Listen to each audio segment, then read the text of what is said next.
Hey, Matt, yes. Welcome back, man. The GOAT is back, Matt, yes. We're back at it, bro. About to tune in with a gang member realizes he killed an innocent boy. So I'm guessing this is gonna be a sad ass watch, bro. Sad ass watch. But how was y'all Sunday been? Let me know down in the comments, bro. Matter of fact, how was your Sunday usually? 'Cause personally for me, Sundays are usually shit, bro. Cause like right now I'm doing good. It's like 2:40. I'm chilling, but once it gets like 8 o'clock, that's when I realize I have fucking school tomorrow. And that shit just kills my ass. But hey man, let's tune into this fucking video, man. If you know what I'm saying, Crody. I was like, you don't even know if that's the right truck. And he just started shooting him. I told those fools no. They, Fuck. I don't. Oh Jesus. This is 26-year-old gang member Daniel Gomez, and he has just confessed to being involved in a drive-by shooting that killed an 11-year-old boy. Just 2 weeks earlier, Daniel Gomez and his two friends had attended a baseball game where they spotted someone they believed was a rival gang member. Later that night, after leaving the game, they saw what they thought was the rival gang's car and fired 14 shots at it. But 14? unfortunately, inside was an innocent. How do these, like, alright, I'm not gonna pause the video a lot, but like, how much of a dumbass are you that, like, you see a rival gang member, so you don't even press him at the game, but then after the cars coming out of a baseball stadium, you see a truck that might have maybe resembled his a little bit, and you just bust at it. Like, any niggas like this, bro, they deserve death. I don't. Family. Okay, what do you got? Let me see. Where? And she was running through the street with the baby in her arms, and she stopped us and she said, call the cops, my son's been shot. It's my nephew. Did he come? That is wild, bro. That is On wild. September 6th, 2023, just before 9 p.m., police responded to a shooting in Albuquerque, New Mexico. All right, let's be real. Like last time I paused for a minute, but like if Breaking Bad was never a thing, niggas would not be thinking Albuquerque, New Mexico is a real fucking place. Let's be real. Black SUV had just opened fire on a white pickup truck outside Isotopes Park Stadium. Inside the pickup was 23-year-old Tatiana Villegas. In the back seat sat her aunt, Maria Villegas, along with her two children, an 11-year-old boy and a 3-month-old baby. Police immediately rushed to the scene.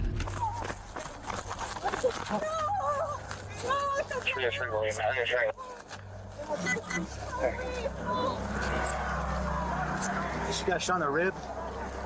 Damn. We have a secondary victim, female, about 25 years of age, shot in the ribs and possibly the arm. We start at 55. Yeah, bandage on you? Huh? I don't. This is all I got. Chest seals, right? That's it. Hey, hold that real quick.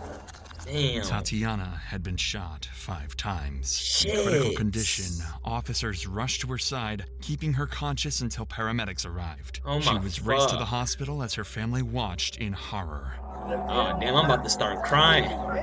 Oh shit. This shit's sad already.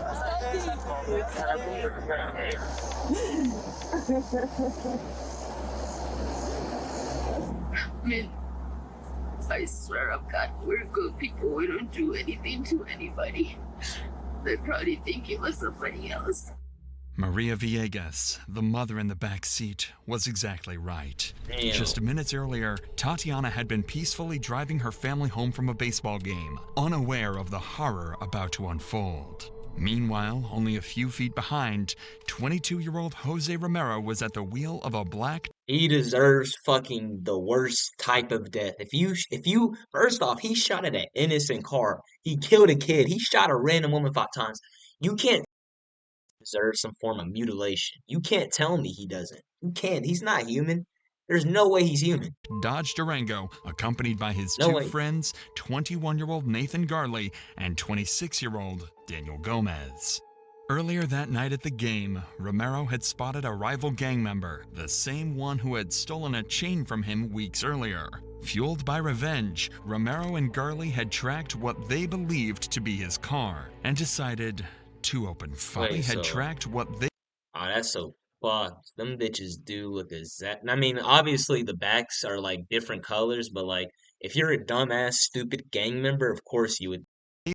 believed to be his car and decided to open The bus fire. at that shit. But the most tragic news of all had yet to be delivered to the Villegas family. Damn. Unfortunately, Tatiana was not the only one in the vehicle that was struck by the gunshots.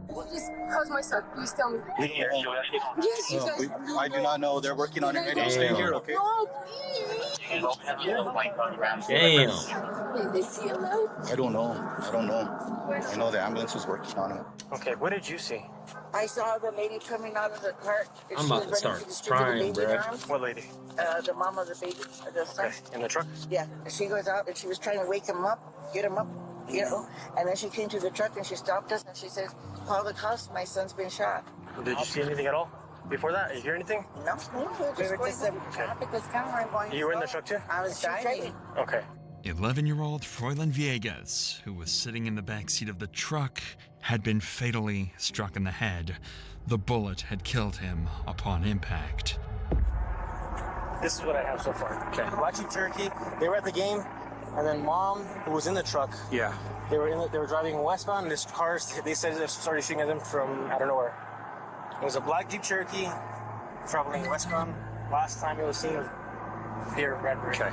I've got a casing right there. She said there was a guy out of the sunroof with what looked like a rifle. I have What the a male in the truck. His name's Froilando Villegas. He was born in 2012. Damn, bro. So he's 11. Yeah. So Tatiana Villegas was the female driver. She was COT to UNMH. How old is she? She was born in 99. Okay, so she's She's an 20. adult.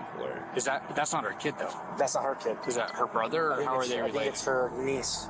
So niece and nephew. Niece and nephew of her. And she Okay. was in the back seat with her son, Pablo Villegas. So mom of this 1030, who's 10-7, was in the truck with him. Yes, in the back seat. And female passenger who got shot 3 times was sitting I'll there. walk this. In the Yes, driver's give seat. her- Okay, she was driving. Mom was in the back seat. Yes. Of her aunt. And they just started shooting.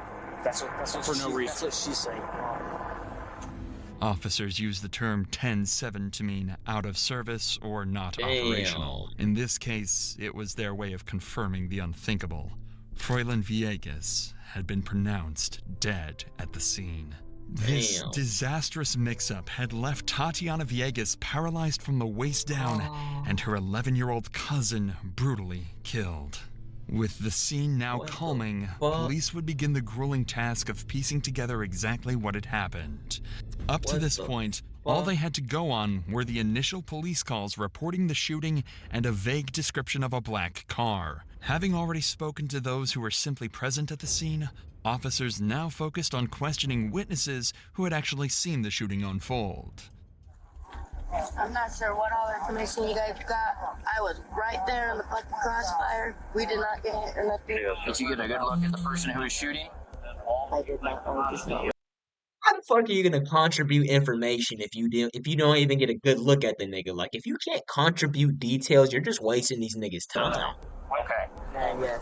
Yeah, like I mean, like she was just wasting the niggas' time. Like you don't know shit, but you were there. You're just wasting the niggas' Did you time. hear anything? Yeah, because we were walking that way, and then once we get over there, we see a black Durango walk this way, and it had 60 windows, and then after it gets right here, we just hear like five gunshots, like 3 or 4. Did you guys see anybody in the car? No, they had all their windows up, and they were black. Police now knew they were on the lookout for a black Durango and any of the men responsible for the reckless shooting. However, identifying the prime suspects would be no easy task, as police still had no clear motive for the sudden attack. With this, they returned to the victims the next day, hoping to gather any missing information that could help crack the case. First and foremost, my condolences to you both, okay? I've heard some of the statements that you're wondering why. That's a question you can ask. So many families have asked that. I was there with my baby. And then we just passed the line. I believe it's what is university. Yeah. And I started hearing like boom, but I didn't know what's going on. And then she suddenly stopped the truck, and then that's when I saw this black SUV. Damn, boy, that shit got me tearing up. With the Oh fuck, this shit got me tearing up. Damn, With the damn, rifle. And shit. then my son went like this. Aw. And I said, Daddy, what's wrong? What's happening? And she said, I can move here, just call an ambulance. And I grabbed my son's face, and he was full of blood, you know. And I slapped him, and I said, throw him. But in that moment, I knew he was dead because he was with his eyes open. Oh, So I fuck. grabbed the baby from the Oh my God. He need to be. I understand the death penalty is getting kicked out of most states, but shit like this, that has to be. Percy. Has I to be. got out from the truck and I started screaming, you know, for help, and nobody stopped. This was a nightmare that no family should ever endure. Police knew they had to act fast, not just for the Villegas family, but most importantly, for 11-year-old Froylan. Officers received a crucial update the next day. Tatiana had survived. For the detectives, this interview was critical. Tatiana wasn't just a survivor. She was the only known witness who could help police narrow down the list of suspects and piece together what really happened that night. Hello, Tatiana.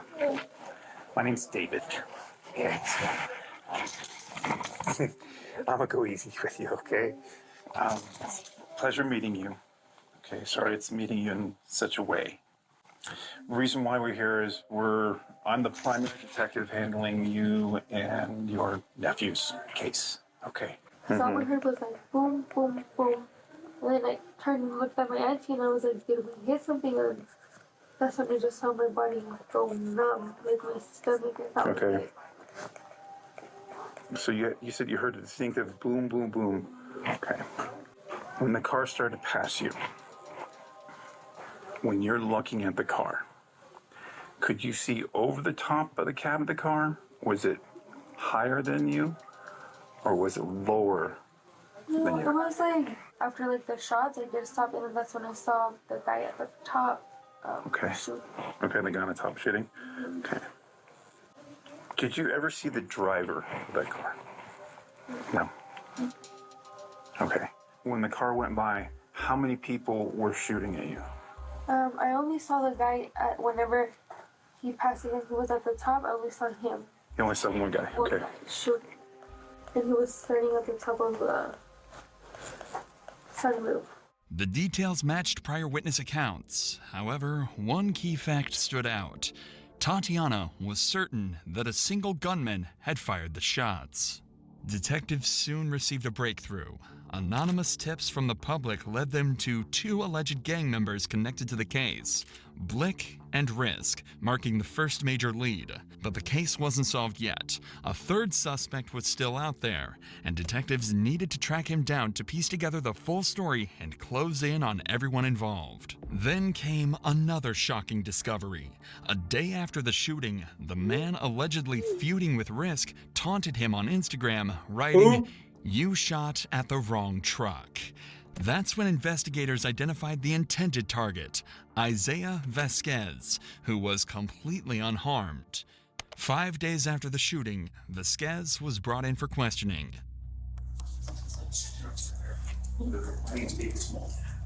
Have you had any problems with anybody over the past couple weeks? Full sit down. You sure about that? Yeah. What he did? Guess they've been in an altercation. Have you had any problems with anybody over the past couple weeks? Full sit down. You sure about that? Yeah. You're positive on that? Although Vasquez wasn't a suspect, police were convinced he knew more than he was letting on.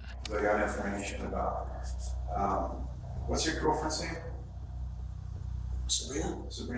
Sabrina and her boyfriend, which we did find Okay. had an argument with a rival gang member. Okay? Okay. I'm not wrong gang at all. Okay. This is how it brought to me. I'm not here to point fingers. No, I'm okay? here listening. That's fine.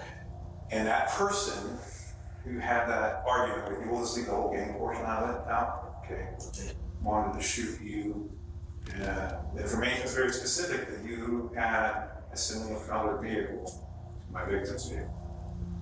Okay. And looking up your vehicle, your information, you have owned in your history a Dodge Crew Cab white pickup truck, whatever you call it. With that, do you have anything to say about that? Has anyone confronted you or argued with you? I went home with bed, you know what I mean? I didn't, Home with that? nothing like happened while I was like around or anything. Okay.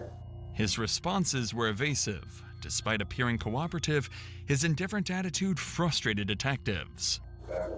So like he mentioned, like you're not in trouble, right? Yeah. The investigation led us to believe that you could help us out. I can tell you hesitated with it, right? So what truck do you go? I drove around. Around? Yeah. This is the crew car? Is that the Ford? Yeah. Yeah. We think somebody wanted to hurt you. Yeah. We're pretty sure of that. Okay. So, but we know that you had an argument with somebody. Okay. And I know that other person wanted to hurt you, but I think they hurt somebody else and attempted to try to hurt you. Oh, really? Nigga, you Isaiah know, what are you was talking evidently about, putting bro? on an act here and You knew know far what the more than he fuck was they letting talking on. about. But this could not be determined by police as there was no solid evidence to prove that Isaiah had been arguing with anyone at the game. And while this, as well as driving a similar car to the victims, was naturally going to raise suspicion, it does not implicate Isaiah or prove his involvement in their gang-related feud.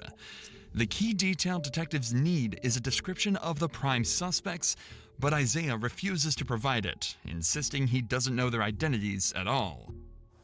So Rick wasn't there, huh? I don't know who that is. You know that guy, you know, Risk either. Jose, Nathan. You're a pussy, boy. Officers had discovered the street names of How you 34 years old still defending other 34-year-old men who just killed a random ass boy and just lit at the fucking random innocent family like this, man? two of the prime Facing society, I'll tell you that. suspects, known as Blick, Nathan Garley, and Risk, Jose Romero. Although they had the names of the men they were searching for, they didn't know where to find them. And after Isaiah's unsuccessful interrogation, police were at a roadblock.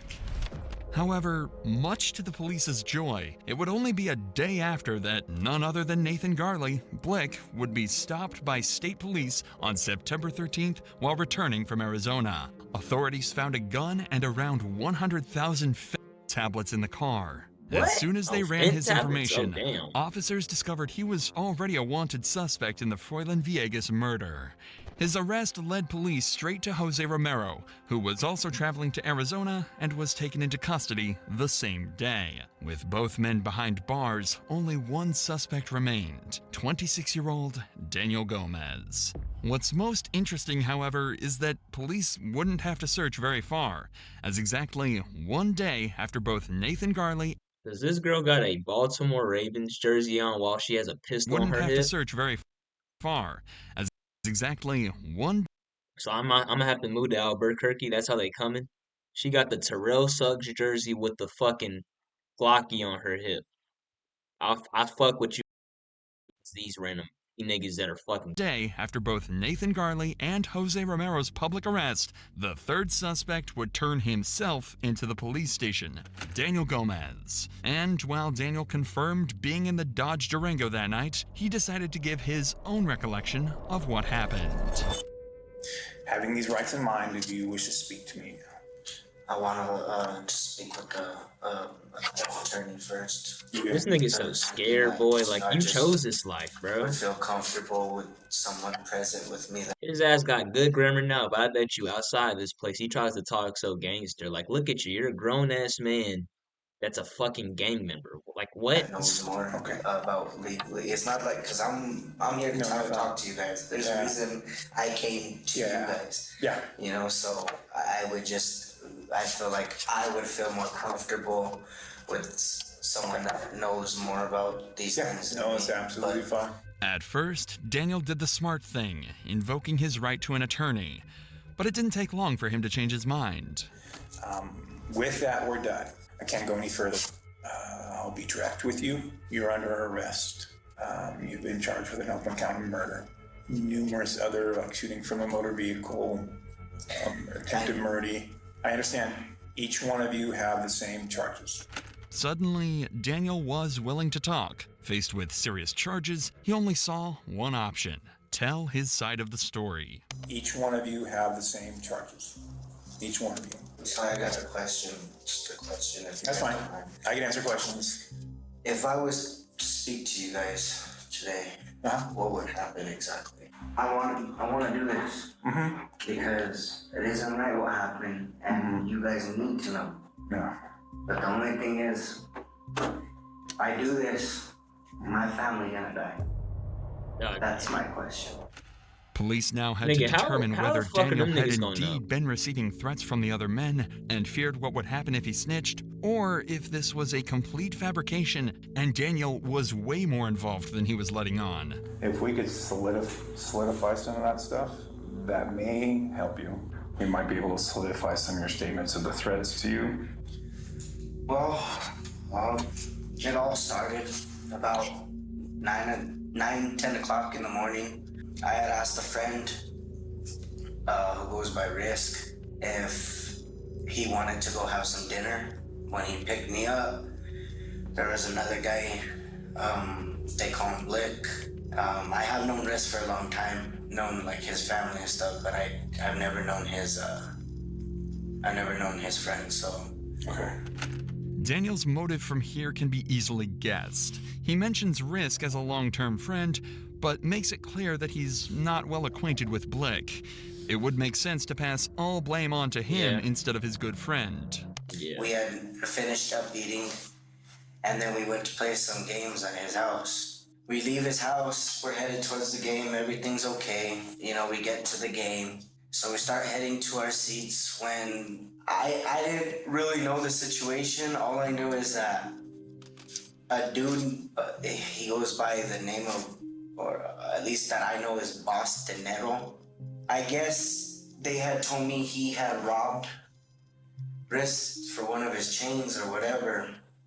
So when we see them, I don't know what's really going on.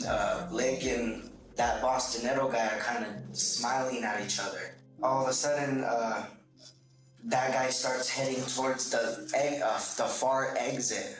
Risk says, "Hey, we have to go."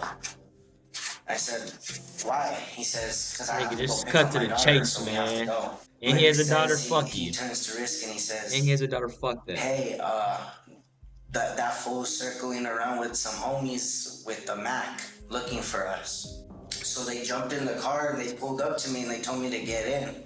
We were about to leave. I was like, "Hey, can you just take me home? I'm not, you know what I'm saying? I'm not really feeling comfortable." He's like, "Just hold up. We're looking for somebody real quick." And I was like, "Who?" And he just kept saying, my cousin. There was a truck, a white truck, Dodge truck. And Blake goes, there's that truck." I was like, "You don't even know if that's the right truck." I said, "Stop acting like an idiot." I said, "Risk, take me home." Risk like took off and I ducked and I screamed no. And he jumped out the sunroof and he just started airing that hoe out. Airing so it out. They flew all the way back to Risks and I was crying. I said, you guys gotta let me go home, you know? And that's when Blick turned around and he told me, he said, "If you tell anyone about this, go to anyone. I know where your grandma stays and I know where you stay." And I told him I wouldn't say nothing. What seemed to be a straightforward gang-related incident has now turned out to be more complicated than ever. Daniel had claimed that he had no part in the horrifying events that took place and feared that his life was in danger. And this nigga's lying like shit, bro. This nigga's lying like absolute shit, bro. I'm sorry, but there's no way that you wouldn't, there's no way they would do all that shit with the nigga in the car without this nigga knowing what they were gonna do. He's lying like fucking. It's just an innocent baby. I told those Oh, wait. no. They just won't let me out the car. I just wanted to get out the car. Nigga, you lying. That situation. He lying. His nose getting bigger. He lying. This nigga's lying like shit. You knew what the fuck y'all. I mean, obviously they didn't know they were gonna hit an innocent family, but you knew the risk busting at a car.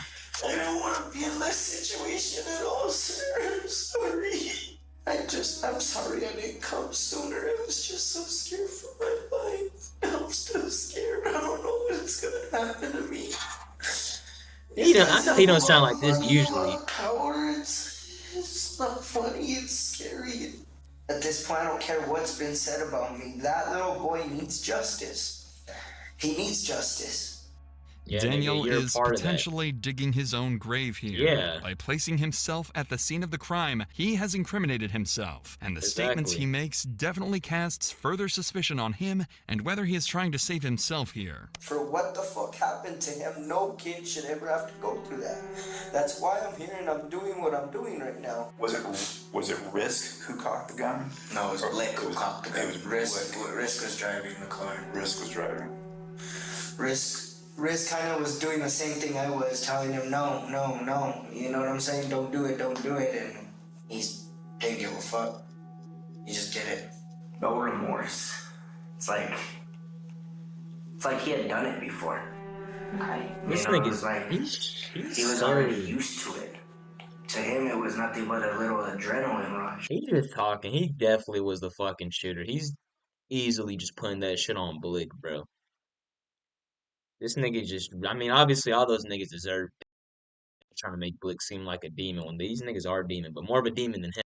Daniel Same describes type of Blick demon. as the main perpetrator, even going so far as to say both himself and Risk were arguing against the shooting. From Daniel's own words, they both were unwilling participants who believed the white pickup Blick was shooting at was not their intended target. I know that day we went to the apartments, there was a girl there, but he didn't introduce me to her. She was a blonde girl, real petite, short, big lips, nice pretty smile. What police knew for certain was that Daniel was in the car that ultimately took an 11-year-old boy's life. Whether the guilt was eating Daniel alive or he was making a desperate attempt to save himself, he did ensure to give away a description of someone who could have also possibly been involved. With this in mind, officers would redirect their attention to this blonde girl, the girlfriend of Jose Romero, Janae Garcia. Even though, like, I'm scared for my life, you know, to talk and speak up, but it's only the right thing, I think, at this point. Janae mirrors Daniel's statements, stating she fears for her life and didn't want to snitch. Gang culture is built on loyalty and brotherhood, reinforced by a deep-seated us versus them mentality. Snitching is not just discouraged, it is punishable by death. But this enforced silence that doesn't just protect them, it only serves to implicate them further. Janae was clearly influenced by this, making her involvement in the killing even more suspicious. Nathan is the one that shot at the vehicle. Okay. He goes by Blick here in the streets. The people that he thought was driving that, Nathan had a shootout with them like 2 months ago, I think. And then going on this, about the shooting of the 11-year-old, Nathan was the one that shot out the car. I'm not protecting Daniel or nothing, but Daniel, like, he's an angel. Like, Daniel, he really didn't do anything. Although Janae's remarks may seem dishonest, her comments about Daniel Gomez stand out. Despite barely knowing him, she defends his character, raising the question, is she protecting Daniel to stop him from saying anything that could incriminate all three of them? She pins everything on Nathan, but as Jose's girlfriend, she may just be making him the fall guy.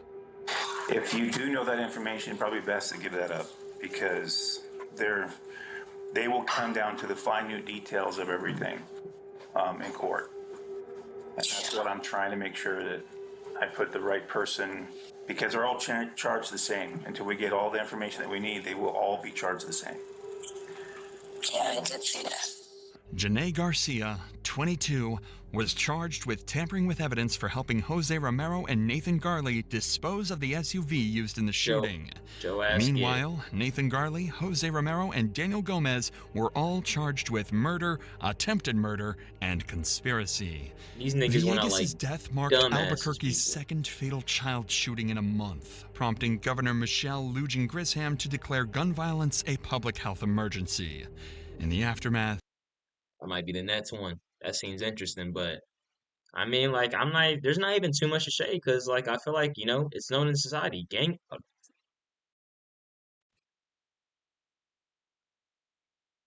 The gang members are some fucking suckers, bro. That It's not like how it was in the fucking 1990s, 1980s, where like gang members were kind of more centered to like protecting neighborhoods from other people that would infiltrate those neighborhoods and cause harm. No, these niggas are just shooting random people because guess what? Hey, guess what? The niggas them rapping, the niggas that rap, they said shooting at niggas is cool. They said busting at niggas is cool. But you saw the niggas busted at the person. They probably felt like big shit busting at a random car.